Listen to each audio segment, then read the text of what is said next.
Vítajte v dnešnom videu, kde si ideme pozrieť a ukázať, čo urobiť ako prvé, keď si kúpite HubSpot. Ideme si ukázať, ako pripojiť kalendár, ako pripojiť váš e-mail, ako si nastaviť profil a je to vlastne niečo, čo by mal robiť každý jeden užívateľ HubSpotu sám za seba. Poďme na to.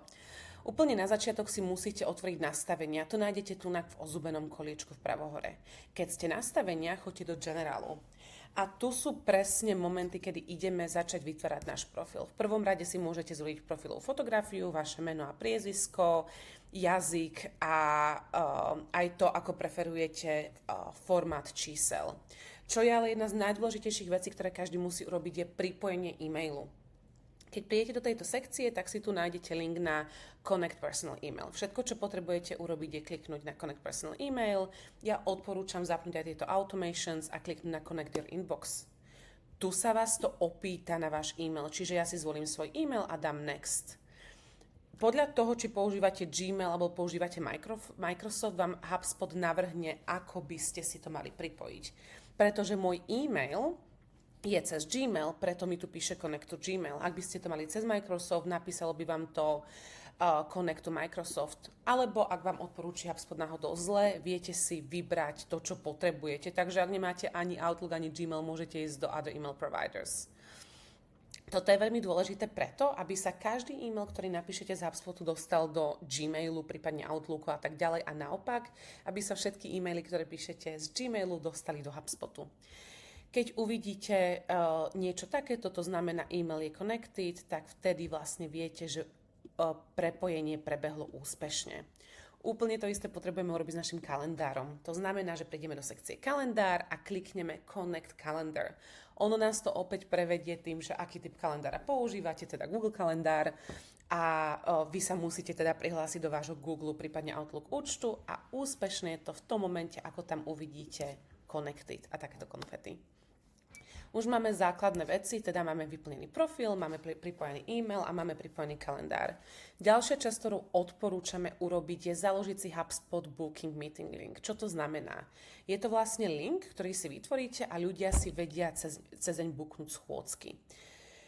To urobíte v sekcii Sales Meeting Scheduler. Prídete do Sales Meeting Scheduler a kliknete Create Scheduling Page. Sú rôzne typy scheduling pages, my si ukážeme tu najjednoduchšiu one-to-one. Dáte interné meno, napríklad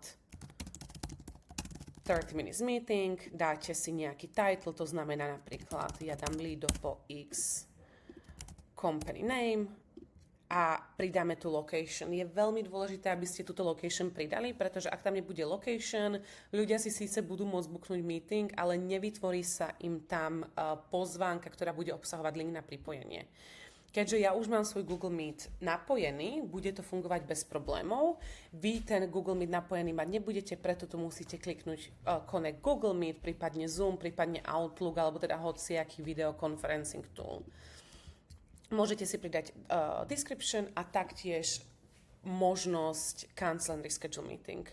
Sú tu nejaké ďalšie veľmi dôležité nastavenia, napríklad duration options, môžeme si vybrať dve a taktiež nejaké additional settings. Ja vždycky odporúčam mať minimálne 6 týždňov dopredu, kedy si ľudia môžu booknúť meeting a minimálne jeden deň. Prečo? Ak je minimum notice time 15 minutes, tak to znamená, že niekto si môže booknúť meeting teraz za 15 minút a to by nebolo správne, lebo by sme si to nemuseli ani všimnúť. Dáme next. Tu máme confirmation email. Confirmation email nám teda ukáže a príde nám do e-mailovej schránky potom, ako si niekto s nami bookne ten meeting. Taktiež chceme zapnúť pre meeting reminders, máme tu hodinu pred, ale ja by som dala ešte jeden deň pred. To znamená, že človeku, ktorý si tú schôdzku bookol, dostane deň pred a hodinu pred takýto e-mail, ktorý si opäť viete customizovať. Kliknete na Create Scheduling Page a naša page je hotová. Máme tu nejaké možnosti, vieme dostať embed code, ak si chcete dať tento meeting link na web, ako to máme napríklad my. Prípadne viete kliknúť na Copy and Share link, kde si ho viete otvoriť v novom okne takto. Tu je meeting link, ktorý už vďaka tomu, že sme si prepojili kalendár, berie do úvahy meetingy, ktoré máte v tom kalendári a nestane sa to, že si niekto bookne schôdzku cez čas, kedy už ste busy. Ďakujem krásne a budem sa tešiť v ďalšom videu.